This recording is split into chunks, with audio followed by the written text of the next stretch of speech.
Welcome to another banner breakdown. This time I've had time to work on a full video, so we'll talk about stats, new weapons and skills, plus some build ideas. For the Chosen Ones banner, we have 4 or rather 5 heroes from Fire Emblem Mystery of the Emblem and New Mystery of the Emblem. Our 5-star featured characters are Phina, Sirius, Norne, and Nagi. Our 5th hero is Bantu, but he is a very special case. Bantu is being included on this banner as a non-focus 3 and 4-star unit. That means there isn't an increased chance to get him, but if you're summoning red, then there's a good chance you'll see his face one day. I don't believe this has ever happened before, and it's quite a surprise. I want to say the only time a unit got added to the 3 or 4-star pool directly was with Kaze, and that was not related to any new banner. Hopefully this trend continues going forward because man, we still have a lot of Fire Emblem characters left. We'll talk about Bantu after we cover our main 5-star heroes. Our first unit is Phina, who appears at quite an interesting time. She's a sword infantry unit, but she is also a dancer.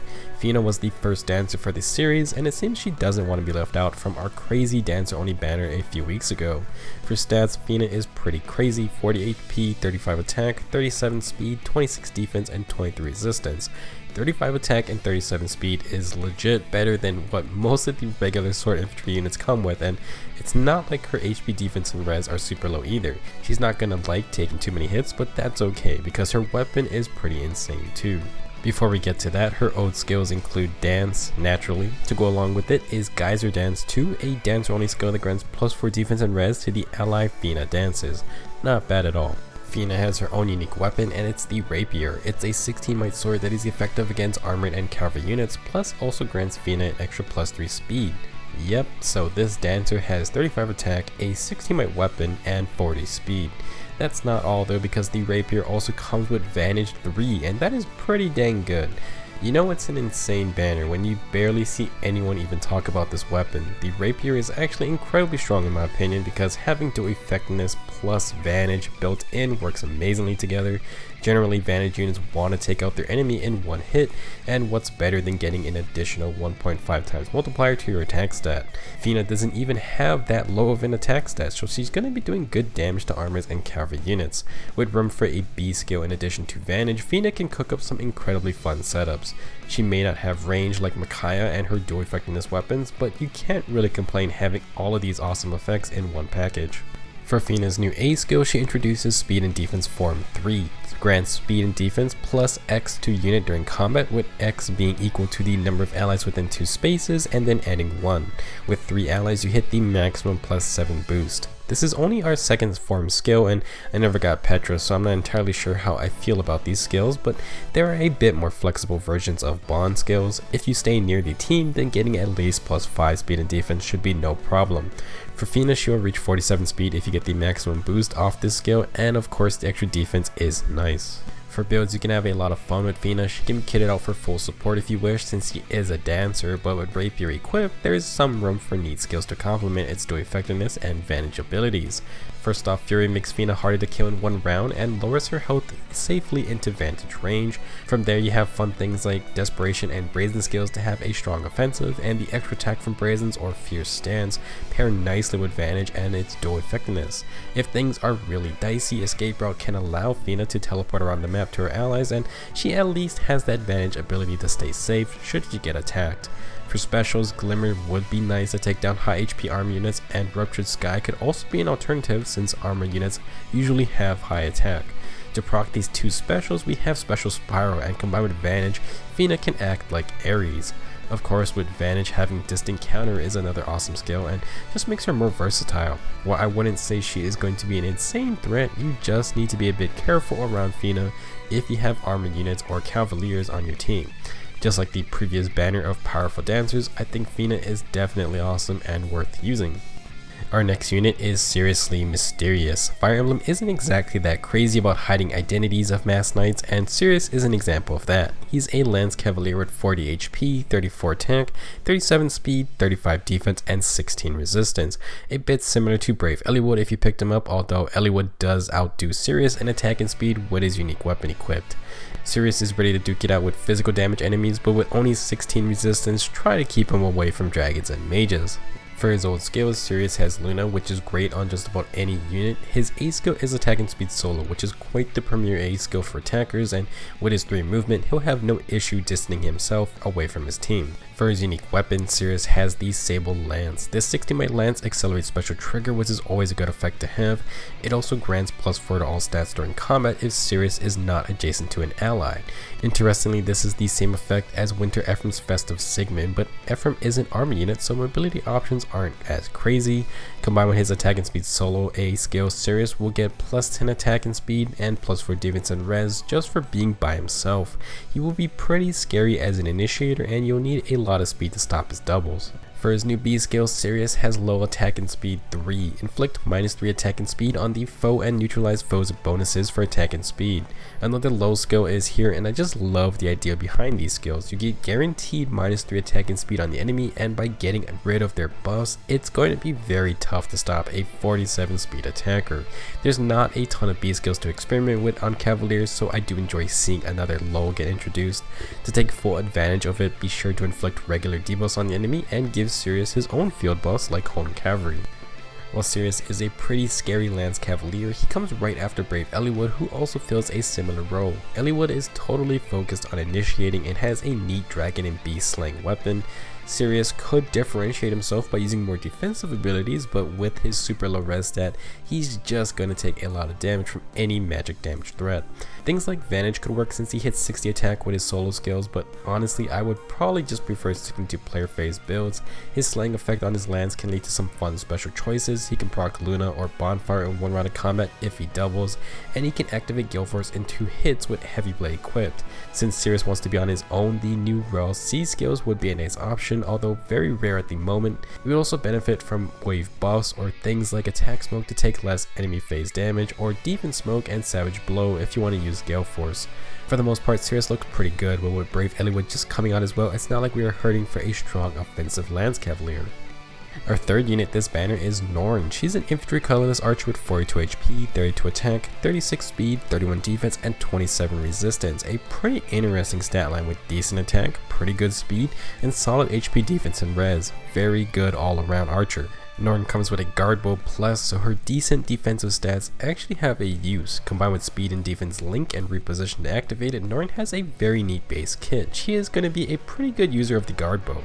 Now just a heads up for newer players, the guard bow is not a new weapon. It grants +6 defense and res when ranged enemies initiate combat, which is basically decent defense. This is the first time the guard bow has appeared on a unit, because the original way to get it is by evolving the assassin's bow in the weapon refinery. Not a very intuitive process, since the assassin's bow isn't similar to the guard bow at all, but that's just how it works. If you have spare Setsunas around, she is the only holder of the Assassin's Bow, and by inheriting to another unit, you can evolve it into the Guard Bow. You will need a 5-star Setsuna for the Assassin's Bow Plus, however. Norne does have one new skill, and that's Brazen Speed and Defense 3. At the start of combat, if the unit is under 80% HP, then they get +7 speed and defense during combat. We started getting tier 4 Brazens, but this one just fills out another combination we haven't had before. A bit of an unusual combo, but it can find usage on units who just aren't concerned about resistance but do want more speed. For Norne specifically, she can pair this with her speed and defense link field buffs for +13 speed and defense when she gets on low HP. She would definitely be a tanky archer and quite fast as well. With guard bow in hand, Norne will be a fantastic user of it. She beats Faye in every stat except for resistance and ties in HP. Faye does have her own unique bow now, and it has built-in quick riposte, so she's definitely still quite strong. As for Norne, she can pretty much build like any guard bow user, except with her awesome speech stat, she can just go on the route of buffing her speed to the point where she doesn't need quick riposte. This can be useful and fun, but quick riposte is just so reliable to have. With speed and defense link and brazen speed and defense, she should be able to stop enemy daggers and archers unless their name is legendary Alm. She has premium skills to choose from, with distant defense 4 granting dull ranged, and warding or steady stance 4 granting the ever valuable guard effect. If you want to help Norne, then a self-buffing C skill would be best, like Attack and Res Oath would be great, although obviously that's a very hard skill to get. She could also maybe run Ploys, for example, if you go the Res Refined Guard Bow and use Fortress Defense and Res. For seals, the usual distant defense stacking never hurts, but she could also go with Darting Stance or the new Defense and Res Bond seal. Any of the bonds would actually be great fits. Since Brave Lucina got her awesome new refine, you should know that it works on bows, so Norn would benefit greatly. Having that steady breath cooldown reduction on a defensive archer is very fun, and she can proc things like Ignis or Glacies for big damage. Just something to keep in mind. Besides guard bow builds, I can easily see Norn being able to use offensive weapons too. She has decent enough offensive stats, and maybe you want a versatile archer who can take some hits. I think she'll be a good unit if you're looking for more archers. Last but not least is Nagi, who has definitely been the talk of the banner. Nagi is a mysterious dragon, and well, I'll leave you to find out more about her. In Heroes, she is a green armored dragon and has a ton of stats to back that up. She has 46 HP, 37 attack, 19 speed, 36 defense, and 41 resistance. My goodness. Nagi is very similar to Winter Fae, another green armored dragon. Both of them have the highest base res stats in the game, and Nagi is just a more min-max version of Fae. She is much slower, but puts those points into HP attack and defense. Should be quite obvious, but Nagi is one tough dragon. For old skills, Nagi is packing some amazing fodder. She has soul to heal back up, and she comes with distant counter and special fighter. We've seen this base kit on Valentine's Ike, but he is a very speedy army unit, while Nagi is extremely slow. As for her C skill, she comes with Dragon Valor, but unless you just want to farm SP, it can be replaced for any actual combat skill. The craziest part about Nagi has to be her unique weapon, Ethereal Breath. Strap in and get a snack because this weapon comes with 5 different effects. First, it accelerates special trigger. Second, it's effective against dragons. Third, it grants weapon triangle advantage over colorless units. Fourth, it reduces damage from area of effect specials by 80%.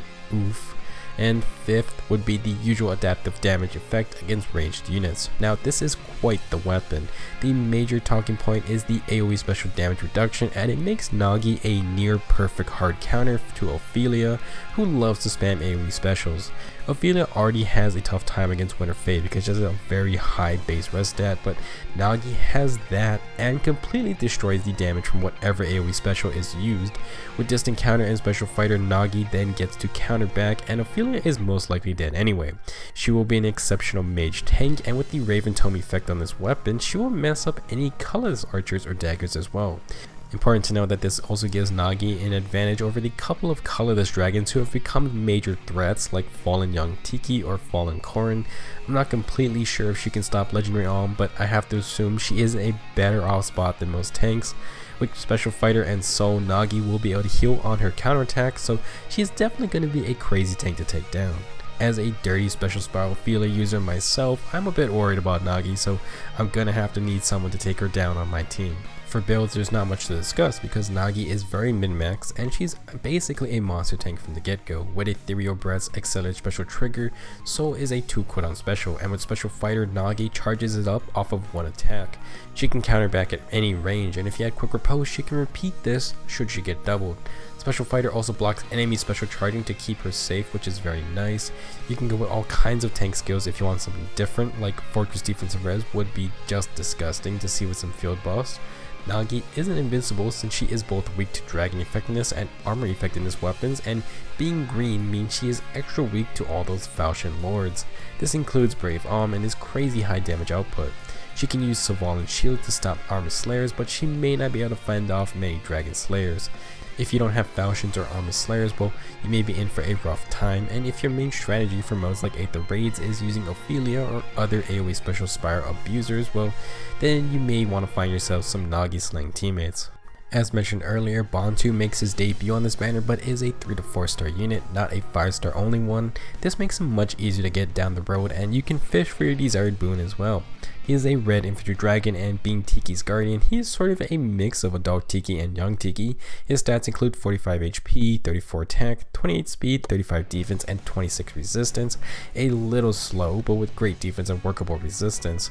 Bantu is sort of like an updated adult Tiki. She is a very popular merge project for longtime players, but for those of you who don't have her or are looking for a red dragon, then maybe Bantu is for you. For skills, Bantu has Dark Breath Plus. This breath inflicts -5 attack and speed on foes within 2 spaces of the target, sort of like an attack and speed smoke combo. However, if you refine Dark Breath, which you should, then its effect gets bumped up to -7 attack and speed, plus it affects the target hit as well, should they survive. Usually Dark Breath is used on female Corrin geared up for speed, and using something like Wind or Water Sweep and Distant Counter to be an annoying debuffing threat. Bantu isn't very fast, so he probably won't be doing something similar. If you do initiate with him, he does have Savage Blow, so you'll inflict -7 attack and speed and -7 HP on multiple enemies potentially. This is nice, but then Bantu has Fierce Stance, which grants +6 attack when initiated on. I suppose this can work together, but it's a slightly funky combo because Bantu might get himself killed if he does the initiating. For the most part, I imagine his best usage will probably be just to copy Adult Tiki's Lightning Breath build.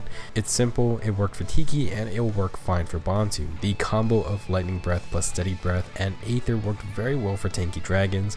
If you're looking to use Dark Breath, then consider giving Bantu some speed increasing skills so he can duel a bit better. Overall, Bantu is definitely not going to be a crazy must-have unit. I like his inclusion as a direct 3 or 4 star summonable unit, and hopefully this trend continues in the future. That concludes this banner breakdown. If you end up summoning, then I wish you good luck. For those not interested, we do have a Grand Hero battle for Astrum coming in a couple days. He wields the Mercurius sword, so we'll have some fun things to talk about. Until then, thanks for watching, and I'll see you guys next time.